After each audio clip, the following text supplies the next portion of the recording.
4, grade 5. Seryosong seryoso. Yung mga grade 3 natin. Grade 2. Okay, then syempre, raise your hand if you are done to spread your sauce. Okay, very good. And then spread. Yeah, you put all.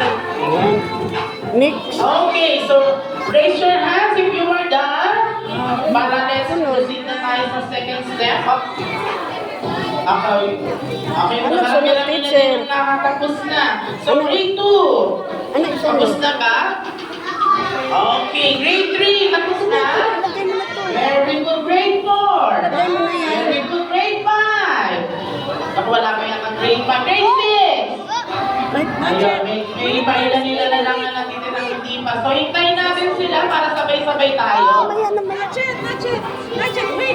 We have to wait. Oh, you see, oh, match it. Oh, wait Oh, limang tayo wait lang. Okay, so next step po tayo. Kunin natin ang ating mga cheese. Kunin ang ating mga cheese. And syempre, paano ilagay ang mga cheese natin sa pizza? Sprinkle natin yung mga cheese. Katulad ng ginagawa ni Christian dito. Sprinkle natin.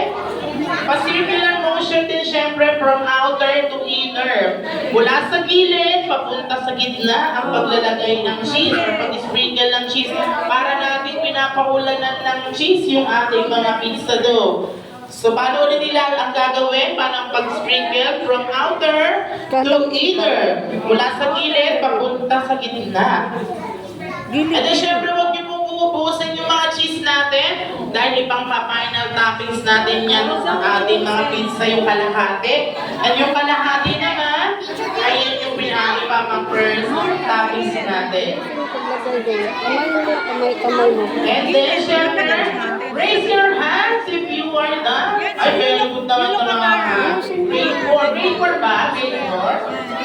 Very good ang grade 3, oh. Ang bilis lagi ng mga grade 1, eh. Ang bilis din ng grade 1. Ako parang mag-o-open na lang natin ng grade 1. Ayusin. Mag-o-open na lang ang grade 1. Grade 6, okay na? Very good, grade 5. Okay, so next step tayo. Proceed tayo sa ating third step. Kunin natin yung ating mga pineapple bits. Okay, so ang paglalagay ng pineapple bits natin, one by one, from outer to inner. Yan. So, katulad ng ginagawa ni Christian dito. Yan, one by one, isa-isa paglalagay from outer, nasa gilid, papunta sa gitna. Ay, galing ha. May pa-cheer pa yung ating grade 6. Gilid, oh. Very good.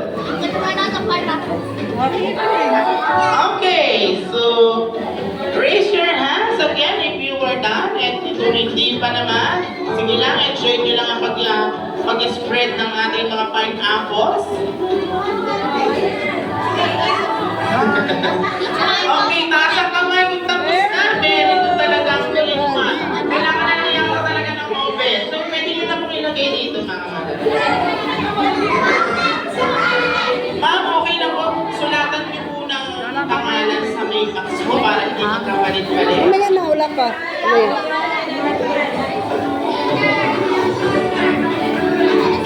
Okay. So, next procedure po natin, kunin natin yung ating mga hams. Hams na. Ayan, yung mga ham natin, kunin natin. Kung paano nyo po nilagay yung ating mga yung ating mga pineapple, ganun din po ilalagay yung mga ham natin. One by one, from outer to inner. Mula sa gilid, papunta sa gitna. Ayan, paisa-isa lang din po ang paglalagay, katulad ng ginawa natin sa paglalagay natin sa ating mga pineapple.